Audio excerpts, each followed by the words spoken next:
Hello, and welcome to That Eurovision podcast, Eurovision with a slice of life. My name is Rory, and I'm doing pretty well today. It's been a bit of a stressful week, to say the least, but you know what?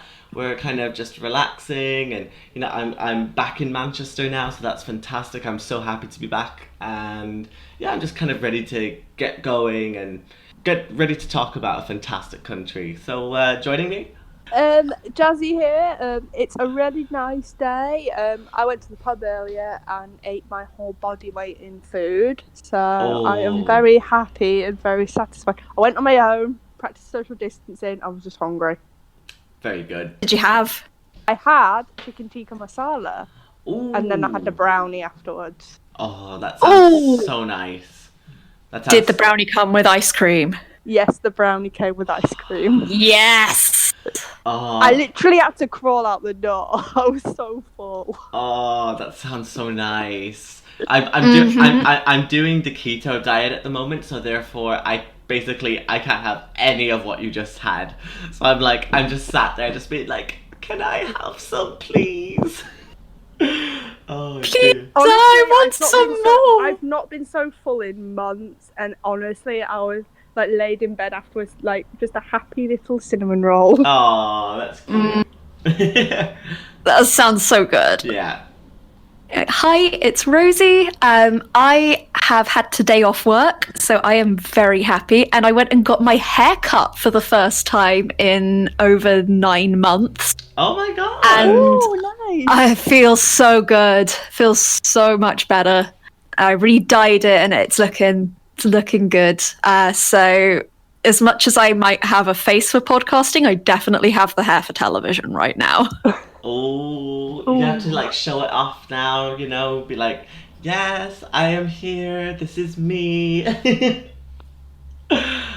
You can't say this is me without me wanting to start singing The Greatest Showman. Oh my god, if you start doing that, I'm going to... song yesterday, it's such a good song. I'm sorry, but if any of you ever start singing This Is Me, I'm just going to, block you. Rory's going to yeet the fuck out of there. Yeah, I'm just like, I'm a head out. Oh dear.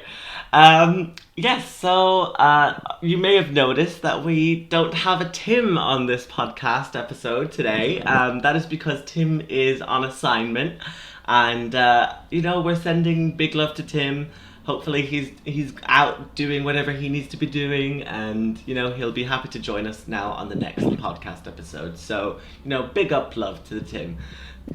But in this episode we're going to talk about Norway. So we're going to go back up to Scandinavia, so it's not too bad. Norway has participated in Eurovision since 1960 with the song Voy Voy. That was their first entry by Nora Brogstedt. And since then, they have managed to win the contest 3 times. In 1985 with Bobby Socks and La Svinja, 1995 with Secret Garden and Nocturne, and 2009 with Alexander Rybak and Fairy Tale. However, they have had a bit of a messy history as well, because, they have managed to come last a grand total of 11 times. So no one really wants to be Norway in this case, let's just put it that way. So just to kind of kick things off, like, who are some of your favourite Norwegian entries?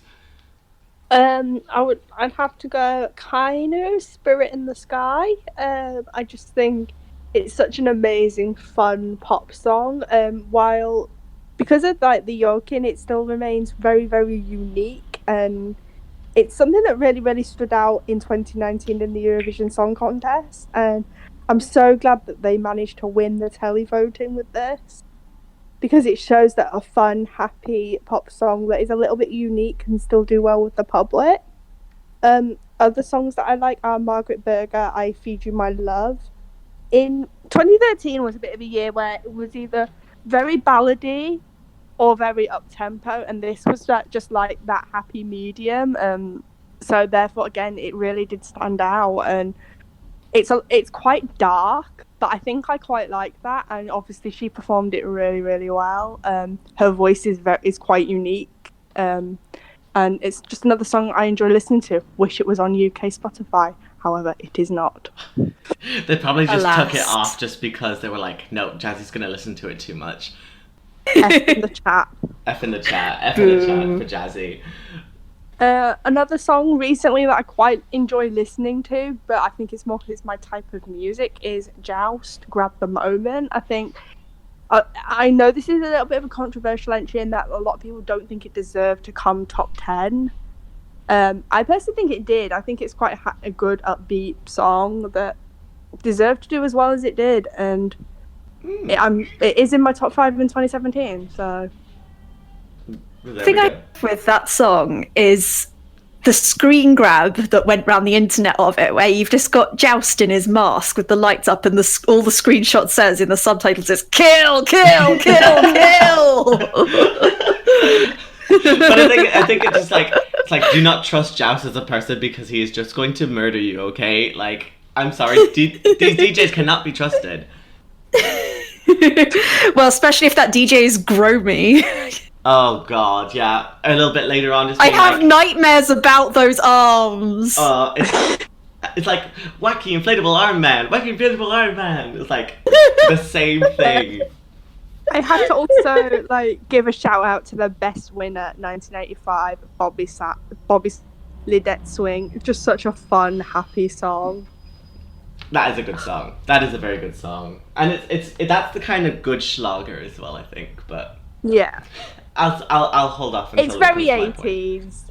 Oh yeah. But because it was 80s, it worked. It fit in. I love how they just kind of got round the language rule by using Norwegian that basically sounded exactly like English. It's a clever idea, you know? It's a very clever idea. Yeah, use what you got. Exactly. I feel like my taste is quite similar to Jazzy's. There's quite a few of the ones that she's mentioned that I also really like. I feel like in a Euro fandom way, saying that you really, really like Spirit in the Sky is kind of like a pumpkin spice latte basic bitch sort of thing. But honestly, it's a tune, and stream Octa because everything Kino have done afterwards is also really, really good. I would want to say it's probably better. Black Leather is my favourite of theirs, and I think it's fantastic, but they've not had a bad song yet. I think my favourite one is What I Lie, with Electric Fields as well, just because that's actually a good song. Because I'm not so good. Yeah, I mean we've discussed this before on the podcast, but if you didn't know, I'm not necessarily the biggest fan of Kano. But not of Kino as a group. I think they're fantastic. As in Spirit in the Sky just didn't necessarily hit. But yeah, honestly, since then I've listened to a lot of their other songs, and if they sent them songs to Eurovision, then that would be I'd have them as number one, you know. But anyway, sorry, carry on. I'd happily see them return again. To be quite honest. Oh, are we planting seeds? I'm planting some seeds. We're planting the seeds. Again. As well as that, I really like their sort of middle of the decade type stuff. So I Feed You My Love, Silent Storm, Monster Like Me, all really strong, beautiful ballads. It's how to do a ballad right. And then sort of anyone who knows what I like on this podcast will probably find my other choices very, very predictable. But I also have to give a mention to their sort of folk entries. So Nocturne, I Everget, and also slightly underrated one, but Alvadansen from 2006. Oh. Also a really, really beautiful song. So underrated. Yeah. Absolutely, just really lovely and so pleasant to listen to. Deserves more. Not to mention as well, that was the last time we actually heard Norwegian as a song being as a language being sung. So come on, NRK, sort your stuff out. We need to hear some more Norwegian, you know. But yeah, so my kind of favourites from Norway, I mean, a lot of the sort of songs that I don't really know from the sort of the vintage era, I guess you could say, of Eurovision. But especially since Bobby Sox's win, there's been a lot of good songs that have come out. So obviously, Love Svinia is fantastic. Again, shout out to Nocturna, Secret Garden. I absolutely love that song. Anything to do with essentially Elisabeth Andreasson, essentially, I love because she's just a fantastic vocalist, and it was so lovely to see her come back to Eurovision like so many times as well. Um, yeah, and then as well as that, I also have to give a few shout outs to, Gurushanka Vana Bailar Conmigo. I think no one really liked that song, but I personally really enjoyed it because I think it's like, that Latino vibe, even though like it's just not the kind of like song you would expect to come from a place like Norway. So I guess that's like interesting. Um, I really loved Maria Haukastoring with Hold On Be Strong as well, 2008. So that was quite nice. I kind of, when I listen to that song, I just immediately think like Bridget Jones. Bridget Jones. um, and then, I mean, it's just because it's like, yes, I will find my love wherever it is, even if it is in the form of, what's his face? Hugh Grant. Ugh. Ew. Yeah. It's his 60th birthday today. We can't insult Hugh Grant on his birthday. I think I can, and I think I will. Oh, Oh, but also happy birthday, Hugh Grant. I hope you have a great time, but just, Is Hugh Grant even going to be listening? probably not. But it's always good to give him a shout out, I guess. But yeah, like the rest of you two have said, I really do love like Alva Dancing. I really do like I Feed You My Love. I've come to sort of with I Feed You My Love, like it's very much a kind of a grower, and then I kind of go off it for a while. So it's kind of what you'd want to be like you have to be in the right mood for it, essentially. Again, I really do love Joust, Grab the Moment. I think that is actually so on point as well, just as a song representing what like 2017 was in terms of music. So, we do really good. But I have to give two special shout outs here. Number one is Wigwam, In My Dreams 2005. Absolute banger of a rock song, honestly. I'm so happy that they managed to get a top 10 entry from there. And then also a little shout out to 1980s Norwegian entries, which is Sverre Kjelsberg and Mattis Heite with Samid Aidnan. Now, obviously, I do not speak Sami, so if I said that wrong, I do apologize. But for those of you who don't know which song that is, it was the song that was about making sure that a hydroelectric dam wasn't being built. So pathetic. honestly, we love to see Norway like complain about things in a very esoteric way. But yeah, so basically, the way in which Norway has selected its Eurovision participant has been basically every single year, with the exception of 1991 with an internal selection, every other year that Norway has taken part has been through a national final, Melodi Grand Prix.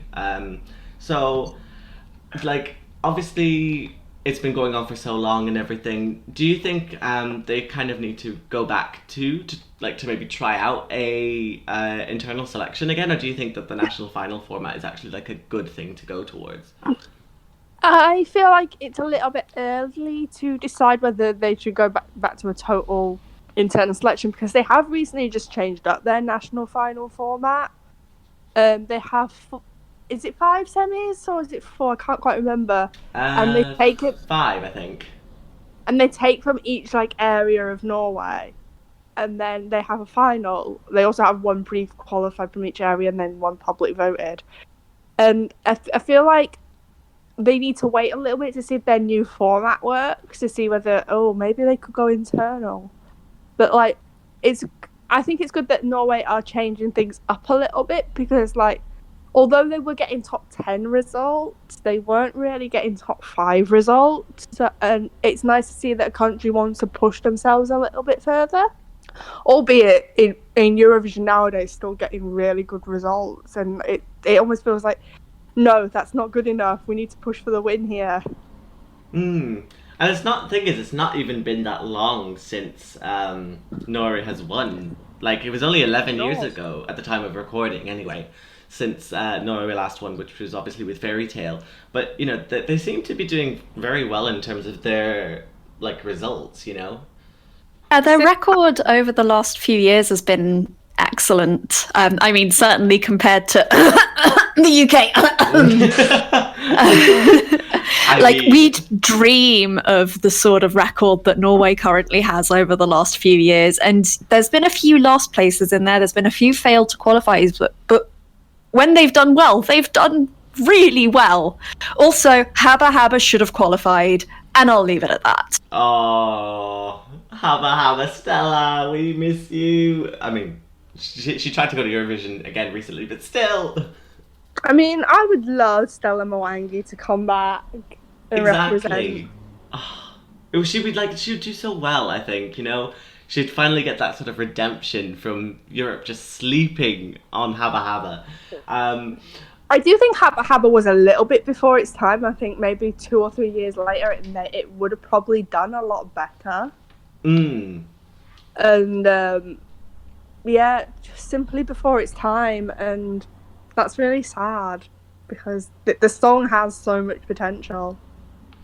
yeah, I mean, we've seen how Stella Mwangi can sort of be a very diverse performer because she's a well-known rapper and a singer.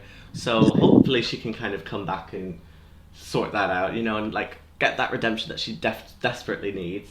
I must say though, there is a video on YouTube, and I have very fond memories of Haba Haba because there's a video on YouTube of a little scrawny 12-year-old Rory just singing Haba Haba at a school talent contest. And if you just watch it, you see some very questionable dance skills, but also you see the entire crowd going crazy. And honestly, I mean, that just makes my heart I can sing. vouch for this. I have seen said video, and it was the first time Rory spoke to me, and I was like, I didn't really know what to think, but I just smiled and went along with it, and we've been friends ever since. I mean, honestly, this is what we've come to expect from me, though. You know, like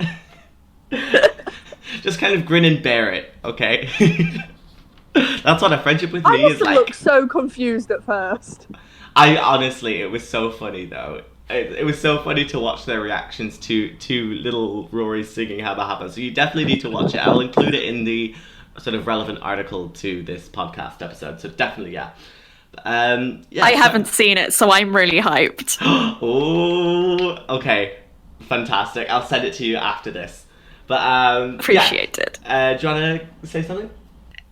For me, it's an odd one, MGP, because this was my first year actually really engaging with it. So I don't really have the comparison point from the pre-change to the post-change MGP. So I think they've probably want a little bit of time to test the format a bit more. And also, it does feel incredibly sad that Ulrika isn't coming back next year. But I'm just hoping that it will give the opportunity for John Ola Sand's John Ola Band. Oh my god. Imagine, oh my god, and like, can I guess what the title is going to be? Take it Yes. away. Take it away. Oh, honestly, Jon Ola Sand, if you're listening to this, please like get involved because I would love to see that. I mean, he's been head of. I think it would. Sorry, win Jazzy, go for it. With the most amount of points ever. That is very true. That is very true. So, I wouldn't be surprised if he knew what was going on anyway. So, but yeah, I mean, sort of looking at sort of just Ulrika, for example, as well, we've seen Melodi Grand Prix has only been not used once in Norway's entire participation in Eurovision. So obviously in the midst of a whole pandemic and the whole story of Ulrika not being able to automatically become the representative of Norway for next year's contest. Do you think that was like a right decision, or do you think that maybe because of like the whole sort of big institution that Melody Grand Prix is, do you think that maybe like it was only fair just to sort of continue the tradition? I think it's really hard to tell because we don't know what position we're going to be in come January, February in terms of the pandemic. Mm. However, I just feel like it's just really unfair on her because she like did really, really want to go. And I get like in the Nordics, the national finals are very popular, apart from maybe the exception of Denmark. But I understand from a point of view that this is the first time they've done this national final format, so they want to like try and test it again. However, they could have just done that in 2022, and with the format that they've got, they could still have a song contest from like within Norway, and just not send them to Eurovision, like not make Eurovision the prize. But again, also if they wanted a national final, they could have just done like a Sara Alto what they did with Sara Alto in UMK. They could have just had given Ulrika her own national final. Like there was ways around it, like letting her participate while like either A, still having a national final, and B, trying out the new format again. So it just makes me sad. Yeah, I see For that. me, is even sadder about it is the fact that I wasn't the biggest fan of Attention as a song, but Ulrika's voice is incredible, and I would love to have heard more from her. I would have loved to hear her come back with another song to show off how good she is. Yeah. Especially because I want to like Attention more than I do because she does so well at singing it, but ultimately I find it a very sort of average ballad. So Mm. I'm quite sad that I'm not going to hear some more from her. Yeah. Well, she did say that she may come back in the future if she had the right song. So of course, like the option is open to her to apply again to go through the whole sort of selection process again. But obviously, when you're such a big Eurovision fan, because like she's a self-declared Euro fan, which is fantastic, and plus as well, she tried to go to Eurovision already in 2017, and then to come back in 2020, this was going to be her time to sort of shine. So it does feel like a little bit like a slap in the face, but hopefully she'll come back soon because I don't know. Attention was one of the songs that kind of I needed a little bit of time with in order to grow, but now I totally understand the hype. It's definitely not in my top 10, but I definitely appreciate it a lot more as a song. But maybe we might see her again in Melody Grand Prix 2021. We won't know, you know? But just kind of like staying, I guess you could say, with Melody Grand Prix. As as Jazzy was saying, before 2020, the national final season was the national final was itself was actually kind of much of a muchness, as in like sometimes we'd have a semi final, sometimes we wouldn't have a semi final, sometimes we just have sort of maybe a final or a semi final and an Andrew Chanson, that kind of thing. So but the thing is, with Melody Grand Prix, it doesn't seem to be as sort of popular as, say, Melody Festivalen or UMK in terms of like viewership from Eurofans. So, why do you think more people are sort of more interested in sort of Melody Festivalen than Melody Grand Prix? I personally, I've only seen a couple like to like match them up, but I do think the song quality is better in Melody Festivalen. And also in Melody Festivalen, you get a lot of the same old names coming back, while in MGP that tends to not be the case.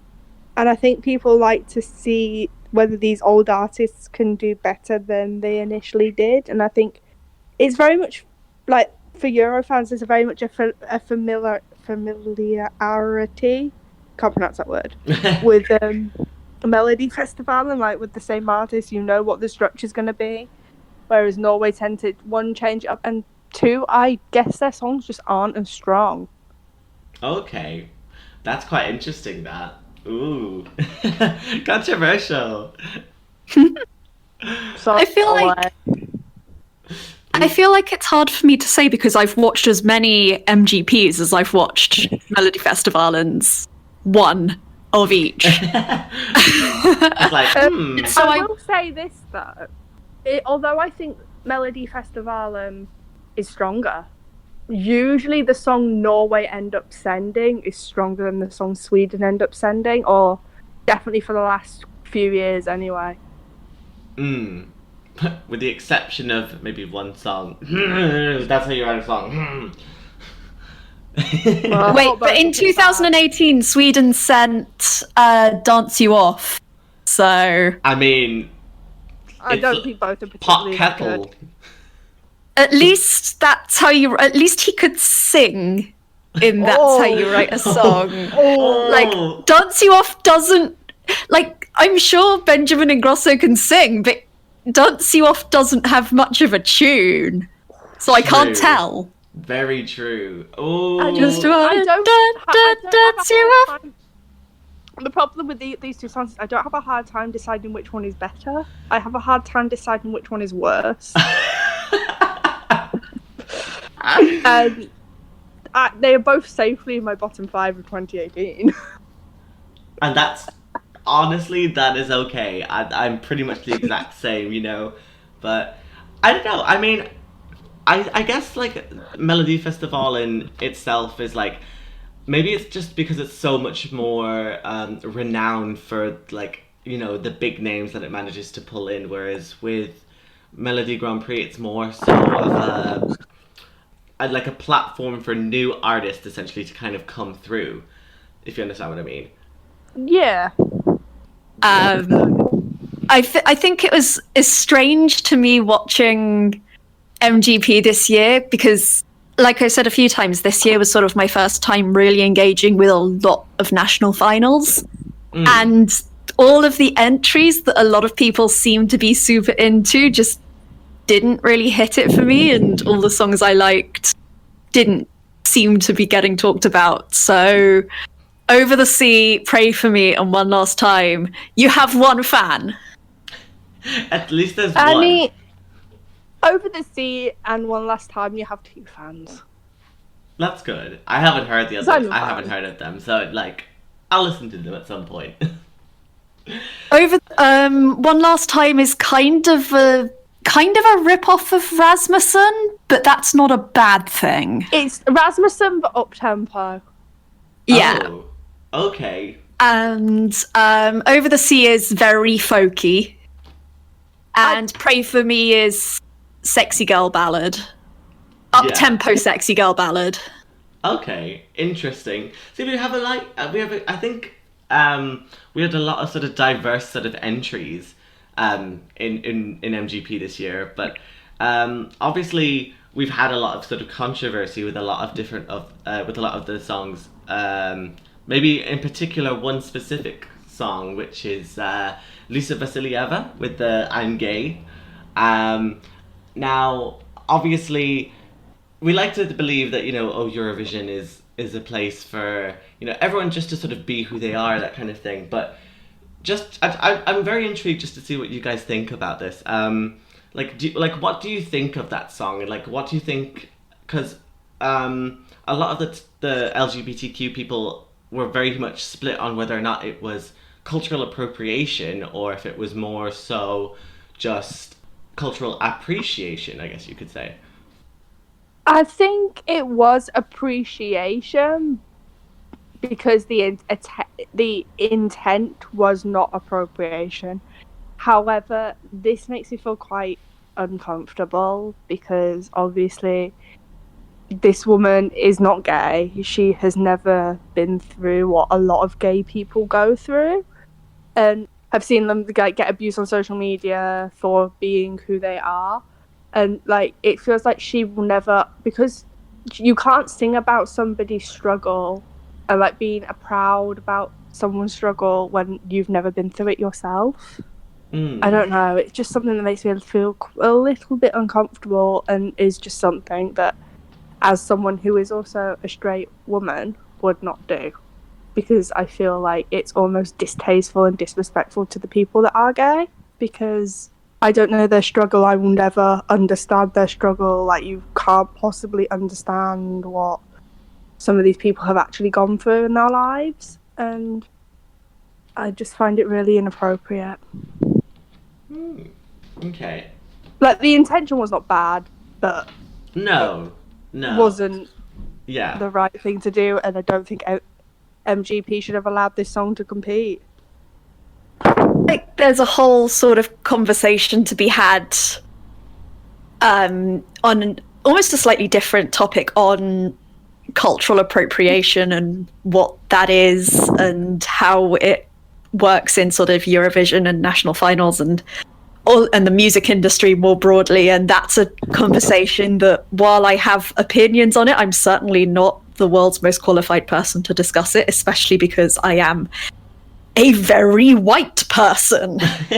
And as much as I've looked at it from a sociological sense when I'm teaching and things like that, it's not something that I have a huge amount of lived experience of. But at the same time, something like this, I think Jazzi put it so eloquently, like, how can you appropriate our celebration but not appropriate our struggles?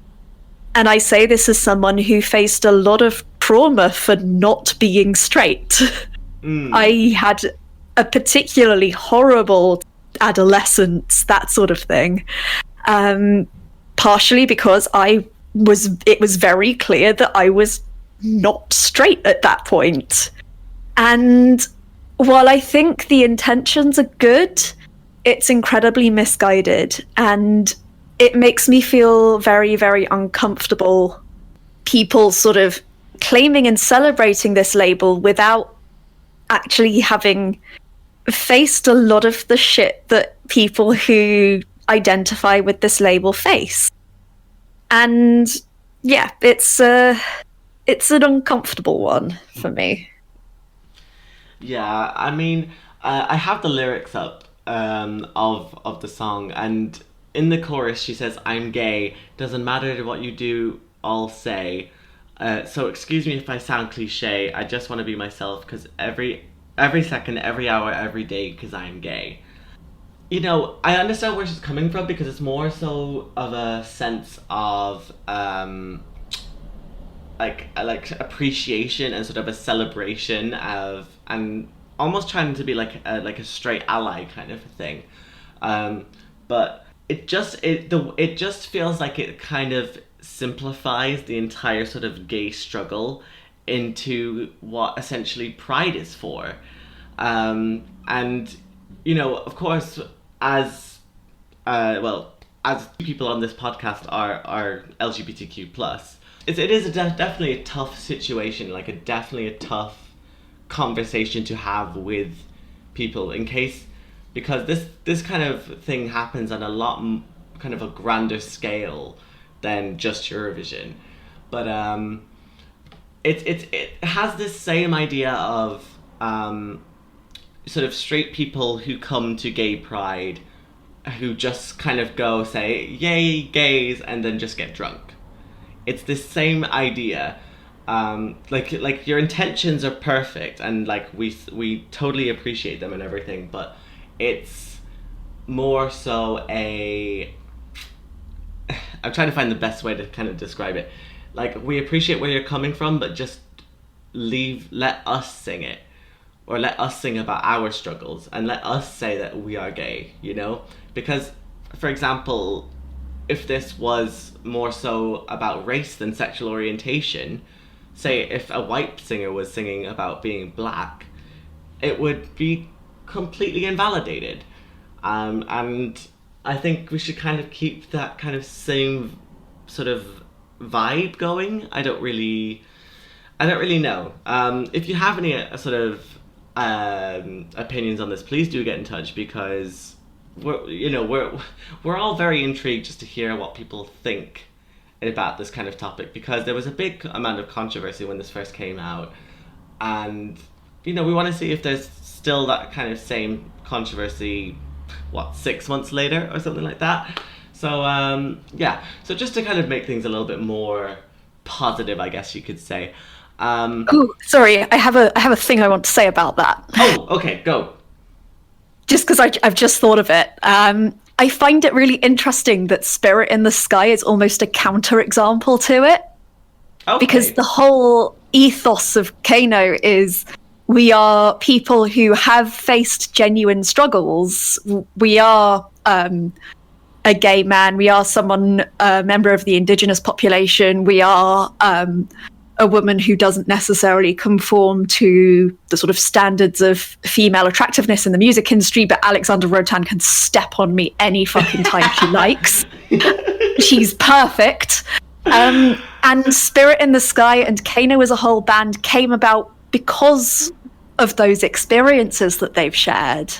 And so I feel like going from something like that to something like I Am Gay feels kind of weird and a little bit disingenuous, because Spirit in the Sky has so much heart and so much ethos.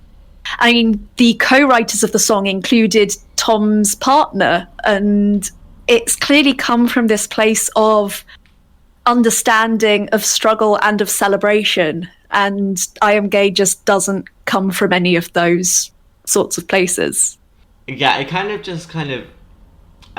trivializes the entire kind of struggle, which is basically the entire opposite of what I guess they were trying to go for.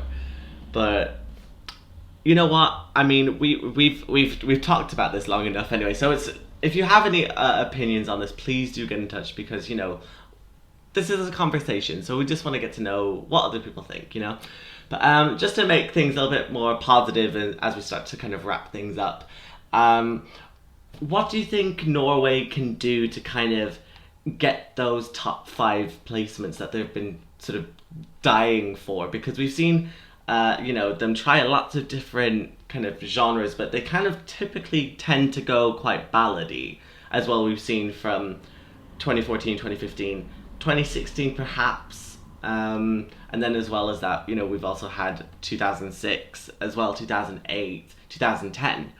So, yeah. Not 2020.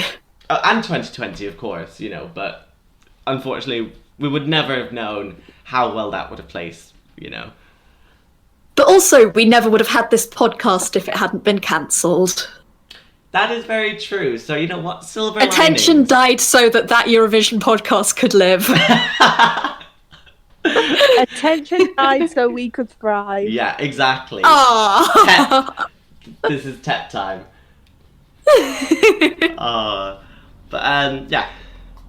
Kind of just feel like it is a case of keep doing what you're doing, because clearly what they're doing is doing pretty well. It's not always working, but it's working the vast majority of the time. Every time they've gotten to the final since 2013, they've come top 15 and top 10 even more. And just keep sending your quality stuff. I feel like Norway's music industry is becoming much more global at the moment, and I feel like there are a lot more artists that are coming into the mainstream in sort of the UK and the US who are from Norway. So I feel like there's probably a shift going on somewhere in the industry there as well. We've got is Sigrid Norwegian? Yeah, she is. I think she is. Yeah. So Sigrid, Aurora, so many sort of up-and-coming artists that are coming from Norway. And that's not to say that they should represent Norway, though I'm not going to complain if they do. But I feel like what's happening is sort of representative of a broader change in the Norwegian music industry. So actually, it's just really quite exciting to see what they do next. Yeah, Norway tend to do something quite different like every single year. So like sometimes they're ballady, sometimes they send quite up-tempo songs, sometimes they send not so good songs. That's not how you write a song. Names. They do something different every single year, and it seems to be working out for them. I just say, yeah, just keep doing what you're doing. Keep trial and testing your new national final. I think it works. Hopefully, Ulrich, you come back within the next few years and get your redemption for Eurovision getting cancelled. Yeah. Yeah. I mean, like Norway has got such a booming music scene, and we've seen that like in the 2020 Melodi Grand Prix anyway, because they were celebrating every part of Norway and every sort of and the musicians that come from those places.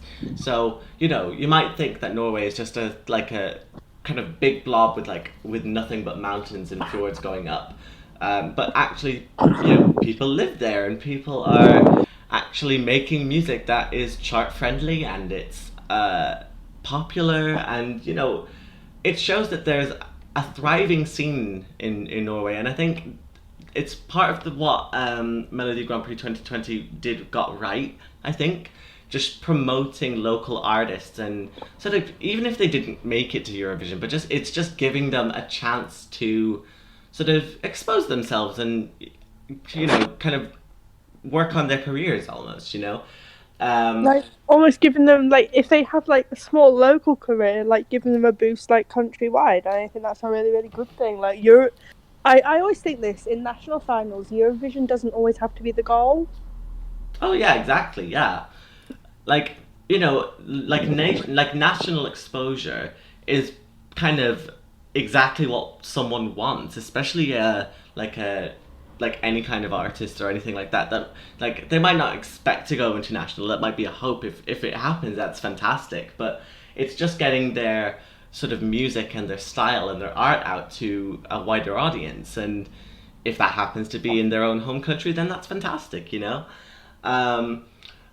Although I must say, obviously Attention was a pre-qualified entrant to the final, so if a song that had already pre-qualified for the final ended up winning, then what was necessarily the point of the semi-finals? But then I understand that could be the place where they can promote more artists who actually are from, say, Northern Norway, Eastern Norway, sort of Svalbard, if they wanted to stick that one in there as well.